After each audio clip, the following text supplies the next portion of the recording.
The Kinahan cartel in Ireland has been labeled as a global threat on par with the most lethal narco-terrorist organizations. The U.S. government has put a hefty $5 million bounty on the heads of gangland godfather Christy Kinahan Sr. and his sons Daniel and Christopher Jr. Christy became one of the wealthiest drug lords in Europe.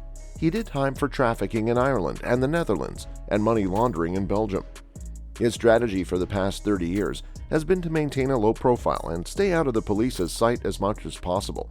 However, his son Daniel would entirely untangle that approach within a year after the deadly war with the Hutches had begun. As a result of Gary Hutches' death in Marbella, two groups who had previously gotten along badly began to viciously feud with each other. Since Gary Hutches' death, there have been 18 slayings related to the rivalry, and Gardaí have arrested other gang members for offenses related to the gang war. On August 3, 2014, Hitch had a hired gunman kill Daniel Kinahan in front of his southern Spain mansion. After his employer failed to pay him to cash laundered from a tiger kidnapping, the Gardaí suspect, Hutch, described as one step below Kinahan in the cartel's operation with responsibility for drugs and weapons, plotted the hit. Through this video, let's find out the entire story. Let's begin. Gary Hutch would be dead in a little over a year after the bungled hit on Kinahan. In addition, 14 men were killed during the dispute between the Kinahans and the Hutches, and it is believed that Christy's son Daniel was behind it. And a senior member of the U.S. government's Treasury Department, Gregory Gutchianis, told how Daniel Kinahan's mob were now operating on the same levels as the deadly Los Zetas crime group in Mexico, the Yakuza crime syndicate in Japan, the Camorra crime clan in Italy, and the Russian mafia, also known as thieves-in-law in Russia. As the global crackdown on Ireland's most dangerous gang was revealed by Garda Commissioner Drew Harris and Assistant Commissioner John O'Driscoll, Mr. Gutchianis, Assistant Director for Global Targeting in the Office of Foreign Control, made the claims. At a press conference, Mr. Gutchianis detailed the drug trafficking, firearms trafficking, and murder committed by the Kinahan gang. Other U.S. government officials, including U.S. Ambassador to Ireland Claire D. Cronin, Troy A. Miller of U.S. Customs, Wendy Woolcock of the Drug Enforcement Agency, Europol, and Matt Horn of the UK's National Crime Agency were also present. Sanctions were imposed. A U.S. investigator also detailed the 7 Kinahan gang members slapped with economic sanctions. The top investigator stated, "The Kinahan cartel has joined the Camorra ranks in Italy, the Los Zetas in Mexico, the Yakuza in Japan, and the Mafia in Russia. Individuals subject to these sanctions have frozen all of their U.S.-based assets and are currently being barred from entering the country's financial system." Since 2016, the Kinahan organization has waged a bloody war with another criminal gang in Ireland and Spain, leaving people dead, including innocent bystanders, and terrorizing civilian populations along the way, the Treasury Department said. The Kinahan International Criminal Organization has moved its base to the United Arab Emirates, yet its activities may still be seen in Ireland, the United Kingdom, and Spain.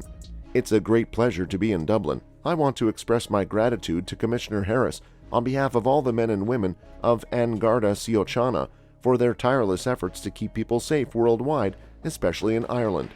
Moreover, I'd like to thank Assistant Commissioner John O'Driscoll for being the investigation's primary motivator. According to NCA Deputy Director of Investigations Matt Horn, the Kinahan cartel is one of the most dangerous in the world. His team cooperated with the Garda National Drugs and Organized Crime Bureau to bring down Thomas Bomber Kavanagh. The head of the investigation said, "We go after the bad guys who inflict the most damage, are the most violent, exploit the most vulnerable, and have the greatest power in their communities." The Kinahan gang fits all of these descriptions since they have crossed international boundaries by shipping drugs worth millions of pounds across Ireland, the United Kingdom, and continental Europe, and trafficking weapons and laundering millions of dollars. They thought they were invincible, yet the sanctions imposed would devastate the Kinahan family. They can no longer transact business with respectable companies or financial institutions, and other criminals will think twice before working with them as a result of this. As an added bonus, this demonstrates that we will keep looking for new ways to thwart their nefarious endeavors. Mr. Gutchianis explained that the sanctions against the 7 cartel members, which included Christy Kinahan Sr. and his 2 sons, were a valuable strategic tool in the fight against organized crime. Furthermore, he stated, Financial sanctions have been in the headlines quite a bit, and for a good reason. Among the most potent strategic measures used to defend national and international security is the imposition of U.S. sanctions, which are presidential authorities delegated to the Treasury Department. The impact on the general public. They are saved for opponents and adversaries that pose an extreme threat to our foreign policy, national security, and partners and allies worldwide. The purpose of sanctions is clear and may be attained with effort. Sincere in their belief that their role is to safeguard the legitimacy of sanctions, they act accordingly.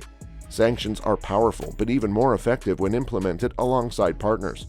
I am happy that the Treasury Department has established what I hope will be a long-lasting relationship with Angarda Síochána in order to battle one of this country's most deadly international criminal organizations.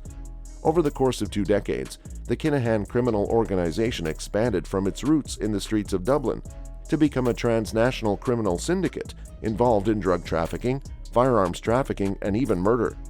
According to Garda Commissioner Harris, yesterday's operation against the Kinahan clan was a landmark day in the fight against organized crime.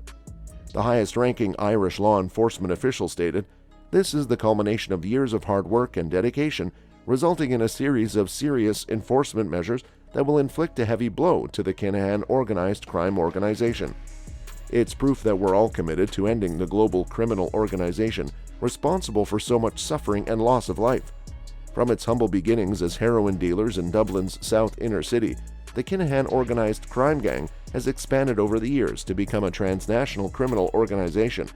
All of this has left a trail of violence and addiction that has claimed countless lives around the world.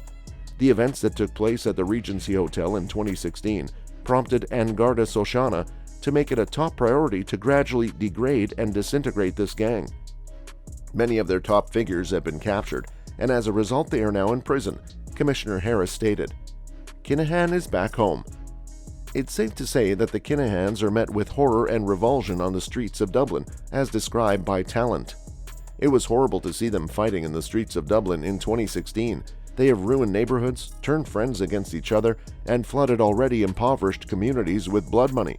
In some areas of Dublin, people no longer care about one another. As they departed, a gloom settled in. However, the anticipated takedown of the gang sends a message to communities, according to Talent, that thugs are usually brought to justice. If you have a notion of an untouchable crew like the Kinahans living it up in Dubai, then swap that vision for a crew spending the rest of their days behind bars. That's crucial for people to witness," says one prosecutor. What happens next could spell doom for the Kinahan mafia family, or can the group brush it off in the same way it did when it came under fire from the Spanish government in 2010? This is unquestionably the final act. For the first time in their history, they are in a really perilous position, said Talent. However, this will not occur immediately. However, their demise may already be underway by the year's conclusion. Where will the gang go in the meanwhile as the authorities move in on them in Europe, the US, and Dubai? Talent said that they might travel to Oman, a country on the southwestern coast of the Arabian Peninsula, but he doesn't think their families would follow. "I seriously doubt that they'll turn themselves up. In an effort to find better cover, the group plans to advance further into the Gulf. They may soon find refuge in Oman, a country that would never recognize them. But no matter where they go, they end up trapped. Do you think they'd be interested in moving to Pakistan or Afghanistan? Who will accompany them?" Police, according to Talent's claims, have informed her that the Kinahan mob's gangsters' moles have already begun returning to Ireland. "I fear that the Kinahans' resources will soon be exhausted. If the cops cut off their funding, they will be unwanted by everyone. The collapse is more than just the closing of MTK. It is the collapse of their lifestyle, sense of untouchability, power, and connections. All the fun has ended." What is your thought about Kinahan cartel? Share that with us in the comments. Do like this video and subscribe to the channel for more Kinahan cartel videos like this. See you in the next one.